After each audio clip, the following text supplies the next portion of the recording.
बिस्मिल्लाहिर्रहमानिर्रहीम। प्रोफेसर बदर अकेडमी में खुशामदीद। उम्मीद है आप सब खैरियत से होंगे। तो आज हम बिल आखिर शुरू करने जा रहे हैं कॉम्प्लेक्स नंबर्स। तो कॉम्प्लेक्स नंबर से पहले हम अच्छी तरह वजाहत कर चुके हैं सेट ऑफ रियल नंबर्स की। तो उम्मीद करते हैं कि सेट ऑफ रियल नंबर्स का आपका कॉन्सेप्ट बिल्कुल क्लियर होगा, और अगर आपका कॉन्सेप्ट क्लियर नहीं है तो हमारी पिछली वीडियोज़ में जाएं जहां हमने रियल नंबर का पूरा इंट्रोडक्शन कराया हुआ है। तो आज हम सीखने जा रहे हैं कॉम्प्लेक्स नंबर। तो कॉम्प्लेक्स नंबर का थोड़ा सा हम बैक हिस्ट्री में जाते हैं कि ये कॉम्प्लेक्स नंबर कैसे वजूद में आए और किसने इनको ये शक्ल दी, और सबसे पहले इन नंबरों का सामना कैसे हुआ। तो एक इटालियन मैथमेटिशियन थे जिरोलामो कार्डानो, और उन्होंने उनको एक क्यूबिक इक्वेशन सॉल्व करते हुए इन नंबरों का सामना करना पड़ा। तो क्यूबिक इक्वेशन को सॉल्व करते हुए उनको ऐसे नंबर मिले जिनका जो रूट निकल रहा था दैट वाज नॉट रियल। तो मिसाल के तौर पर उनको कुछ इस तरह के नंबरों का सामना करना पड़ा, रेडिकल -3। अब उन्होंने ये कहा कि जी ये जो नंबर है ये रियल नहीं है।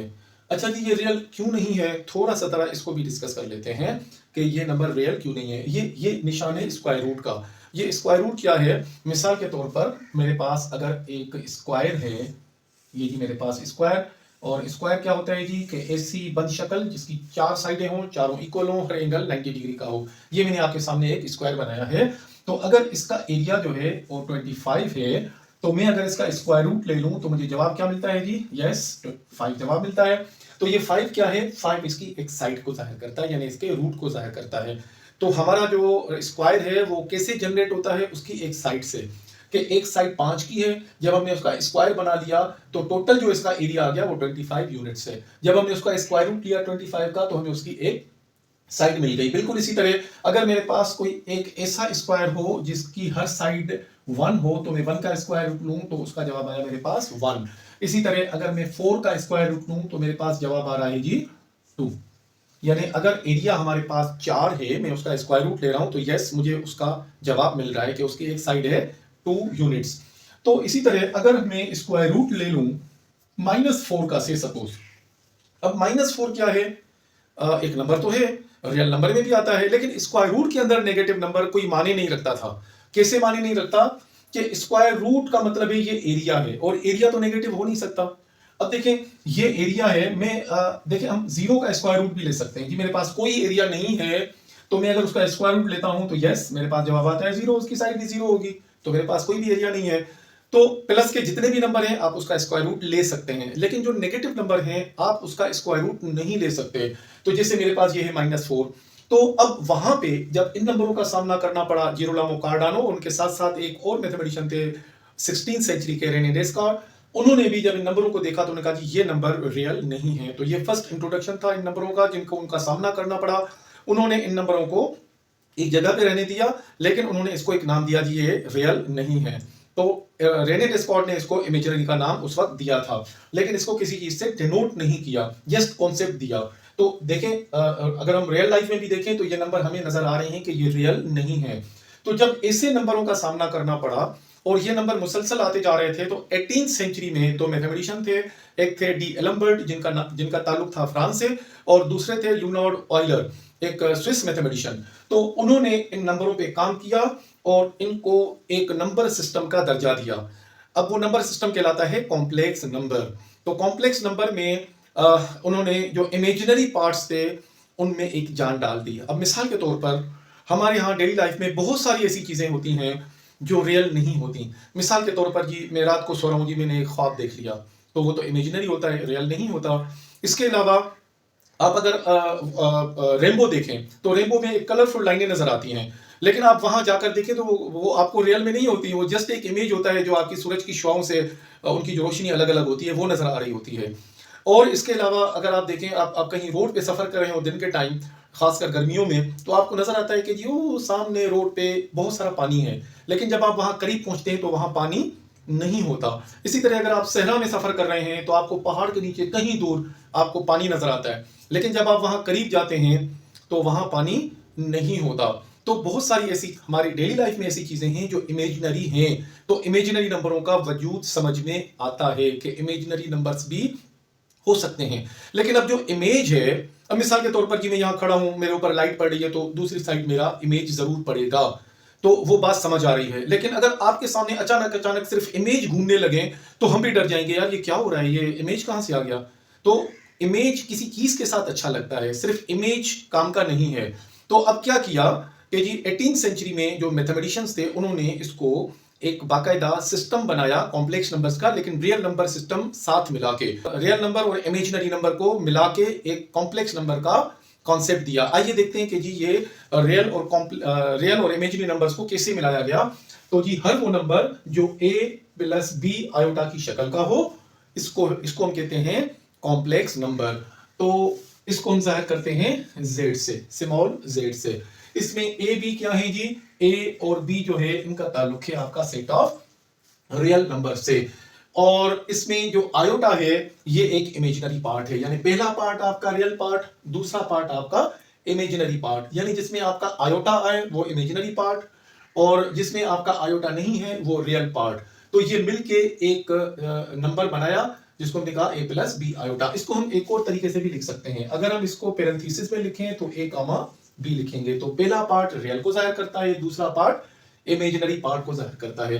तो ये जो कॉम्प्लेक्स नंबर्स हैं ये प्योर रियल भी हो सकते हैं और प्योर इमेजिनरी भी हो सकते हैं। मिसाल के तौर पर अगर हमारे पास नंबर इस तरह हो कि जी इसमें a हो और b की जगह 0 आ जाए, तो इसको हम कहते हैं रियल पार्ट, प्योर रियल।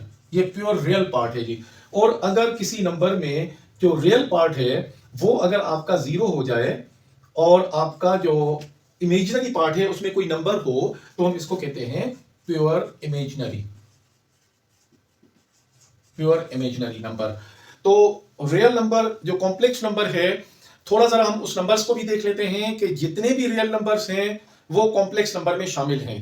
तो कॉम्प्लेक्स नंबर में जो इमेजिनरी पार्ट जब ऐड होते हैं तो वो कॉम्प्लेक्स नंबर कहलाता है। यानी एक तरह से हम ये कह सकते हैं कि हर रियल नंबर कॉम्प्लेक्स नंबर भी है, लेकिन हर कॉम्प्लेक्स नंबर रियल नंबर नहीं है। तो ये एक बहुत बड़ा सेट है, इसको हम कॉम्प्लेक्स नंबर कहते हैं, यानी पेचीदा अदाद का सेट। तो इसमें सारे real number plus imaginary numbers तो मिला के एक सेट बनता है कॉम्प्लेक्स नंबर। बहुत ज्यादा इसका डेली लाइफ में यूज होता है। ऑयलर ने सबसे पहले इनको जब डिस्क्राइब किया तो उन्होंने एक आइडेंटिटी दी थी जो कि बहुत ज्यादा मशहूर है और आज भी उसको ये दर्जा हासिल है कि ये मैथमेटिक्स की सबसे खूबसूरत इक्वेशन है। क्या है कि थोड़ा सा इसको देख लेते हैं कि ऑयलर ने डिफाइन किया कि e raised to power iota theta is equal to cos theta plus iota sin theta। तो इसको हम ऑयलर्स इक्वेशन भी कहते हैं, ऑयलर्स आइडेंटिटी भी कहते हैं। अगर मैं इसमें जो थीटा है वो पाई अगर मैं इसमें पुट कर दूं, थीटा इज इक्वल टू पाई, अगर मैं इसमें थीटा की वैल्यू पाई पुट कर दूं तो मुझे क्या मिलता है, e raise to power iota pi is equal to, अब cos पाई किसके बराबर होता है जी, cos 0 1 होता है और cos 180 -1 होता है। तो ये -1 प्लस आयोटा साइन पाई किसके बराबर होता है, साइन पाई 0 के बराबर होता है। तो ये इक्वेशन रिड्यूस होकर हमारे पास क्या बनेगी, e raise to power iota pi is equal to -1। अगर -1 को इस तरफ ले आए तो हमारे पास क्या बचता है जी, e raise to power iota pi is plus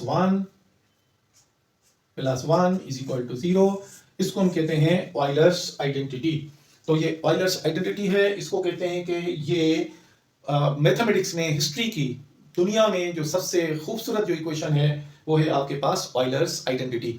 इसको खूबसूरती 5 बुनियादों पर है कि इसमें एक 5 कांस्टेंट यूज हुए हैं। एक ई जो नेचुरल लॉग का बेस होता है, दूसरा आई एक इमेजिनरी यूनिट, और पाई जो है आपका पाई किसको कहते हैं, the circumference and the diameter of a circle. तो ये कांस्टेंट नंबर है, तो ये भी एक कांस्टेंट नंबर, ये भी कांस्टेंट नंबर, और पाई जो है आयोटा जो है that is the imaginary unit, और 1 जो है दैट इज मल्टीप्लिकेटिव आइडेंटिटी, और 0 जो है दैट इज एडिटिव आइडेंटिटी। तो इसमें 5 आइडेंटिटीज यूज हुई हैं।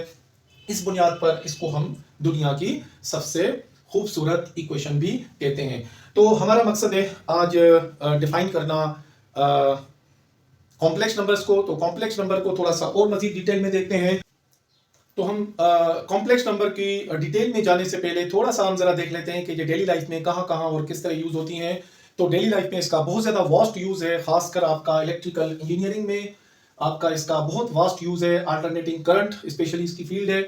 और इसके अलावा आपका कंप्यूटर ग्राफिक्स में इसका बहुत ज़्यादा इस्तेमाल होता है, रोबोटिक्स में इस्तेमाल होता है, नेविगेशन में इसका इस्तेमाल होता है, एंड फ्लाइट डायनामिक्स में इसका इस्तेमाल होता है, ऑर्बिटल मैकेनिक्स में इसका इस्तेमाल होता है, और सिग्नल प्रोसेसिंग में इन नंबरों का इस्तेमाल होता है। इम्पीडेंस जो कि एक आपकी कॉम्प्लेक्स क्वांटिटी है, यहाँ रेजिस्टेंस और रिएक्टेंस का जो आपस में अमल दखल होता है, वहाँ ये सारे नंबर इस्तेमाल होते हैं। इसके अलावा डिफरेंशियल इक्वेशंस में ये नंबर इस्तेमाल होते हैं।